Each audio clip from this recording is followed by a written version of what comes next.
Hey everyone, welcome to my channel. और आज हम डील करेंगे with the second question of Indian evidence Act और बीएसए। एंड इसका हमारा जो क्वेश्चन है वो है सर्कमस्टेंशियल एविडेंस पे, क्योंकि ये बहुत बार पूछा गया है। ये तो मतलब ऐसा एक क्वेश्चन है जो कि स्टेटमेंट बेस्ड हमेशा ही आता है, हर एग्जामिनेशन में आता है, क्योंकि this is one of the core theme of Indian evidence act. So इसी के बेस पे हमारा जो है बहुत सारे केसेस डिसाइड किए जाते हैं। तो आपको अच्छे से पता होना चाहिए कि सर्कमस्टेंशियल एविडेंस क्या है, ठीक है, और उसको हम कैसे अप्रोच करते हैं। तो will deal with it today. So let us see the question. A great care must be taken in evaluating circumstantial evidence, and if the evidence relied on is reasonably capable of two inferences, the one in the favor of accused must be accepted.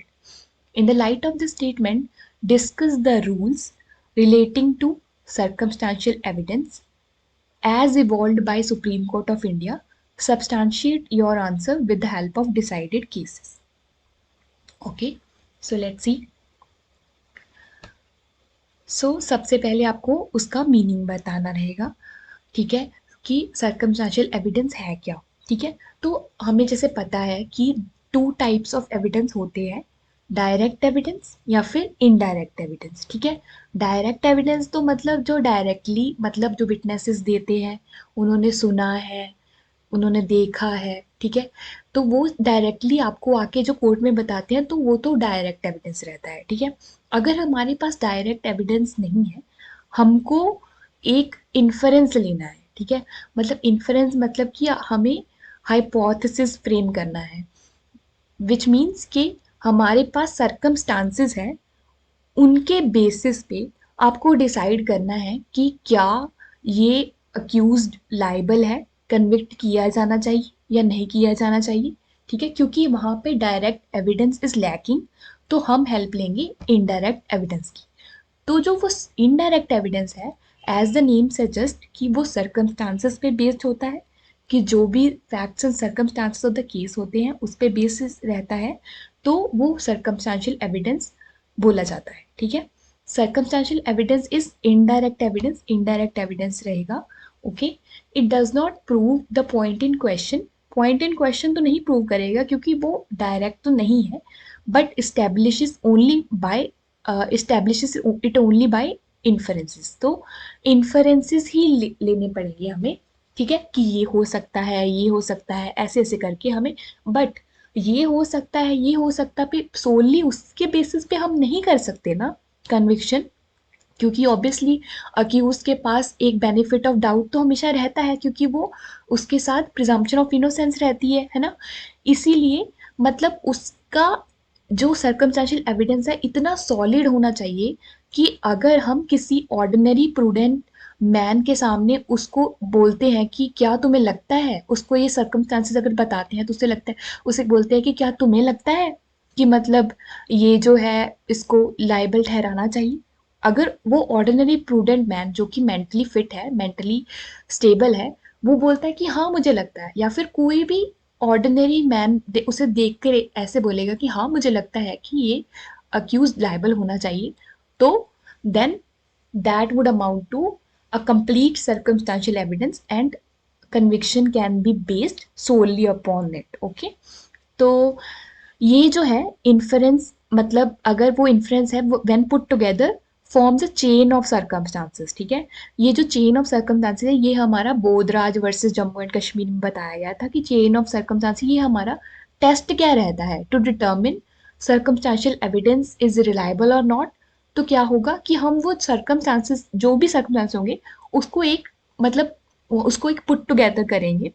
अगर वो chain उसकी जो है after putting it together वो इतनी complete हो जाती है कि अगर हम किसी भी प्रूडेंट पर्सन के सामने रखते हैं उसको, it would lead to no other conclusion और नो अदर हाइपोथेसिस। ठीक है, हाइपोथेसिस मतलब कि इन्फरेंसेस। ठीक है, अब वो किसी और कंक्लूजन पर नहीं निकल रहा है, ठीक है, कोई और उसका हाइपोथेसिस नहीं निकल रहा है, तो हम बोलेंगे कि this circumstantial evidence is fit enough. Okay, so ये जो है, ये सर्कमस्टेंशियल एविडेंस, ऑब्वियसली हियर से एविडेंस इसमें नहीं माना जाएगा कि वो कहता था। अगर किसी के कहने पर ऐसे मतलब हियरिंग्स होने लगी तो फिर तो सारे केसेस मतलब एकदम से ख़त्म ही हो जाएंगे, क्योंकि अगर हम सुनी सुनाई बातों पर भी कन्विक्शंस देने लगे फिर तो सारे ही कन्विक्ट हो जाएंगे, क्योंकि हमें मतलब उस पे अगर वो इंसान, क्योंकि वो ऑब्वियसली इट्स एविडेंट इनफ कि वो बंदा झूठ भी तो बोल सकता है ना,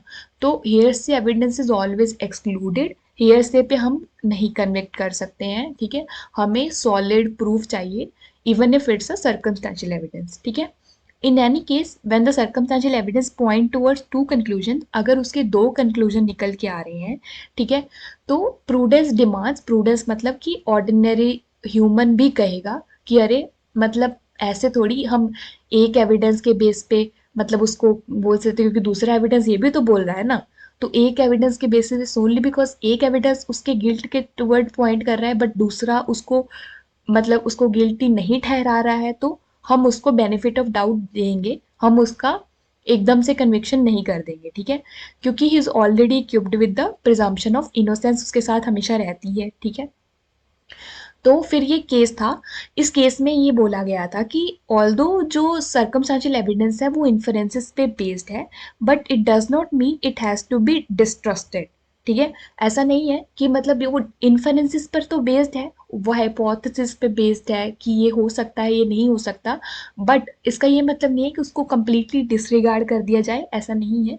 उसको मतलब ओनली इफ द चेन, जो chain of circumstances so complete, वो उसको ट्रस्टेबल ठहराया जा सकता है। और ये ओनर्स किस पे रहता है, ऑब्वियसली टू मतलब हमेशा हम पढ़ते ही हैं कि ओनर्स टू प्रूव हमेशा प्रोसिक्यूशन में रहता है। In some circumstances shift to accused, but वो होता है हमारा बर्डन ऑफ प्रूफ में हम डील करेंगे उसमें लेटर ऑन, ओके।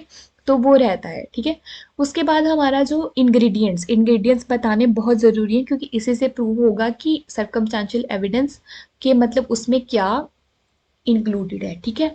तो सर्कमस्टांशियल एविडेंस में ये है कि सर्कमस्टांसेस जो होंगे वो फुली इस्टेब्लिश होने चाहिए, ऐसा नहीं है कि उस पर कुछ भी डाउट हो। अगर डाउट होगा तो वो डिसरिगार्ड कर देना चाहिए, वो obviously favour of the accused में जाएगा, मतलब उसको मतलब बेनिफिट ऑफ डाउट देकर छोड़ दिया जाएगा। बट अगर सर्कमस्टांसेस फुली इस्टेब्लिश हो गया है कि इसके अलावा और कोई मतलब और कोई कुछ हो ही नहीं सकता है, ठीक है, तो फिर हम बोल सकते हैं कि मतलब ये एक गुड इनफ सर्कमस्टेंशियल एविडेंस है। All the facts should be consistent with the hypothesis of the guilt of the accused, obviously कि हर फैक्ट, जो भी हर फैक्ट है ना, वो पॉइंट करेगा towards the guilt of the accused कि ये बंदा गिल्टी है, क्योंकि एक भी आयोटा ऑफ डाउट नहीं है कि ये बंदा गिल्टी नहीं है।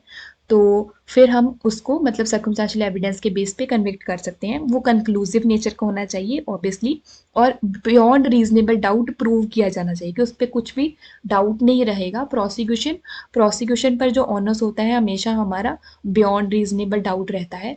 तो ये जो है कि सर्कमस्टेंशियल एविडेंस हमारा कंक्लूसिव नेचर का है, क्यों है, क्योंकि वो बियॉन्ड रीजनेबल डाउट प्रूव किया जाना चाहिए, okay. So circumstantial evidence should create such an combination of facts and network that there is no escape for the accused. Ram अवतार में ये बात बोली गई थी कि वो इतना अच्छा कॉम्बिनेशन होना चाहिए ना, इतना अच्छा नेटवर्क बन जाए कि मतलब कोई भी एस्केप ही नहीं है। वो उसका वेब है ना इतना स्ट्रांग है, जो हमारा सर्कमस्टेंशियल एविडेंस का एक वेब बन गया है, वो इतना स्ट्रांग है कि अक्यूज्ड अगर यहाँ पे बैठा है, ठीक है, तो वो इससे बाहर ही नहीं निकल पा रहा है, वो इतना ज़्यादा स्ट्रॉन्ग वेब बन गया है, ठीक है। तो ही उसको और सर्कमस्टेंशियल एविडेंस के बेस पे कन्विक्ट किया जाता है, ठीक है। उसके बाद हमारे जो सर्कमस्टेंशियल एविडेंस है वो हमारा कंक्लूसिव नेचर का भी हो सकता है और प्रिजम्पटिव भी होता है, ठीक है। जो कंक्लूसिव नेचर है, ठीक है, जैसे कि प्ली ऑफ एलिबाई जो हमारा section 11 of the Indian evidence act में डील किया गया है, कि मतलब अगर वो इंसान मतलब मर्डर के टाइम कहीं और था और ये प्रूव हो गया है कि वो कहीं और था, तो ऑब्वियसली एक बंदा दो प्लेसेस पे एक टाइम पे नहीं रह सकता है, तो ये कंक्लूसिव है। तो इस पे सोलली ही इस बेसिस पे प्ली ऑफ एलिबाई के बेसिस पे हम उसको कन्विक्ट या फिर एक्विट कर सकते हैं, ठीक है। बट ये जो है प्रिजम्पटिव सर्कमस्टेंशियल एविडेंस, इस पे क्या होता है कि मतलब एक फैक्ट इनफ नहीं रहता है।